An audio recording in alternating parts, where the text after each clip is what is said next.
Wilayah Israel diserang pasukan berlawanan di Lebanon Hizbullah dalam waktu 24 jam. Akibat serangan yang dilancarkan siang malam itu, sejumlah lokasi di Israel terbakar. Dikutip dari tribunnews.com, kabar ini disampaikan Hizbullah pada Minggu 11 Agustus 2024.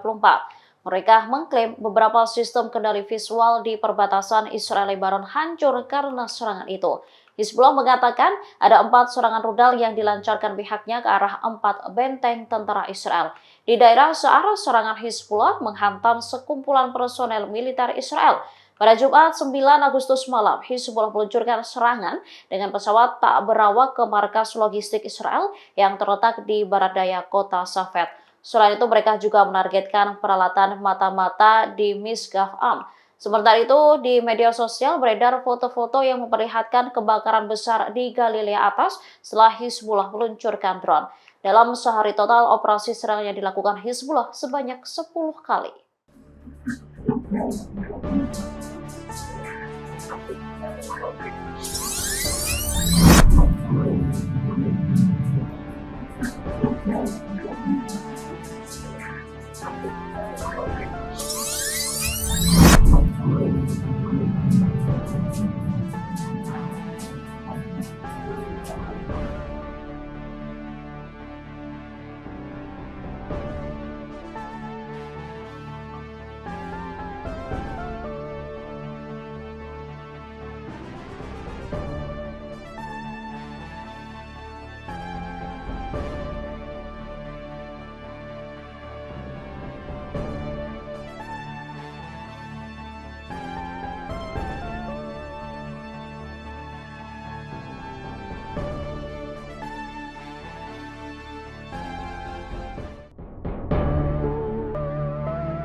Kelompok perlawanan di Lebanon Hizbullah meluncurkan serangan membabi buta ke wilayah Israel. Tindakan itu dilakukan membalas serangan militer rezim Zionis yang menewaskan seorang komandan Hamas di Lebanon. Dikutip dari The Times of Israel, serangan tersebut diluncurkan Hizbullah pada Sabtu 10 Agustus 2024. Mereka meluncurkan beberapa pesawat tak berawak bermuatan bahan peledak ke Israel Utara. Pangkalan militer Mikve Alon dekat Magar menjadi target serangan. Padahal menurut Hizbullah, pangkalan tersebut digunakan oleh pasukan pertahanan Israel sebagai tempat persiapan dan depot amunisi. Terletak sekitar 18 km dari perbatasan Lebanon, Mifke Alot merupakan pangkalan pelatihan Korps Pendidikan dan Pemuda IDF. Serangan ini membalas tindakan Zionis pada Jumat 9 Agustus di kota pelabuhan Sidon di selatan Lebanon. Serangan IDF tersebut menewaskan seorang komandan militer Hamas di kamp pengungsi Palestina Ain el-Hilweh di dekatnya. IDF mengonfirmasi bahwa beberapa pesawat tak berawak bermuatan bahan peledak Hizbullah menyerang Israel, memicu sirine serangan udara di sejumlah komunitas utara. Militer rezim Zionis juga mengakui adanya kerusakan akibat serangan itu.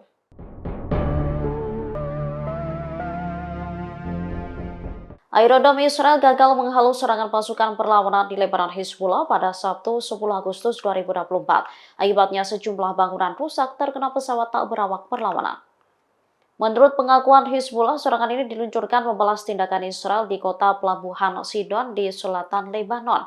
Pasalnya, serangan tersebut menewaskan Samer al-Hajj yang memimpin pasukan militer Hamas di kamp pengungsi Palestina Ain el-Hilweh di dekatnya.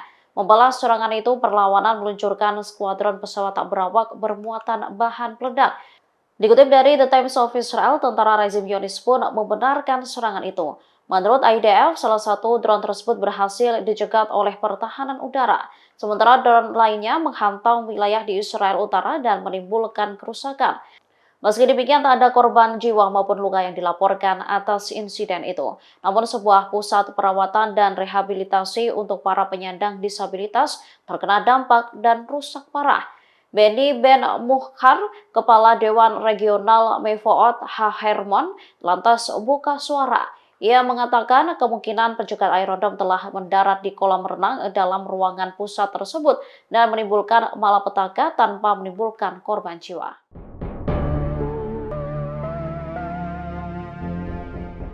Pelabuhan Haifa di Israel kemungkinan besar akan menjadi target serangan apabila Hizbullah benar-benar akan membalas kematian pemimpin politik Hamas Ismail Haniyeh. Keberadaan kilang terbesar yang berada di wilayah tersebut pun terancam. Diketahui Haifa sendiri merupakan pelabuhan industri yang luas. Penduduk Haifa saat ini tengah waspada soal potensi ledakan besar yang diluncurkan Hizbullah dari Lebanon. Pasalnya, di sana menjadi tempat menampung kilang minyak terbesar Israel, tangki bahan bakar raksasa, dan fasilitas lain yang mudah terbakar. Bayangan Perang Lebanon kedua tahun 2006 melawan Hizbullah menjadi ketakutan sendiri bagi warga Israel.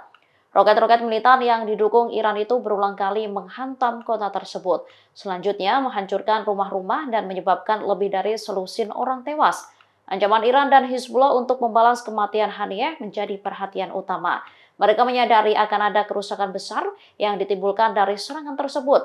Meski demikian, warga Israel berharap kerusakan yang ditimbulkan tak separah yang mereka bayangkan.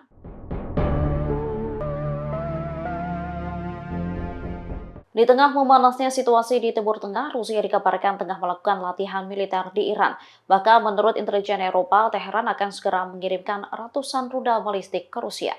Dikutip dari Reuters, puluhan personel militer Rusia disebut sedang dilatih di Iran untuk menggunakan sistem rudal balistik jarak dekat FAT-360.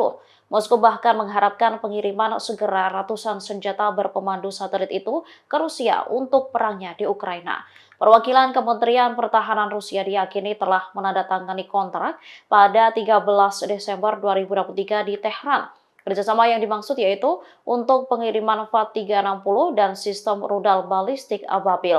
Sistem pertahanan FAT-360 sendiri dapat meluncurkan rudal dengan jangkauan maksimum 120 km dan hulu ledak seberat 150 kg. Moskow sebenarnya memiliki serangkaian rudal balistiknya sendiri. Akan tetapi pasokan FAT-360 dapat memungkinkan Rusia untuk menggunakan lebih banyak persenjataannya untuk target di luar garis depan, lalu menggunakan hulu ledak Iran untuk target jarak dekat. Amerika Serikat beserta sekutu NATO dan mitra G7 bersiap memberikan respon cepat dan keras jika Iran benar-benar melanjutkan transfer tersebut. Hal ini disampaikan oleh seorang juru bicara Dewan Keamanan Nasional Amerika Serikat.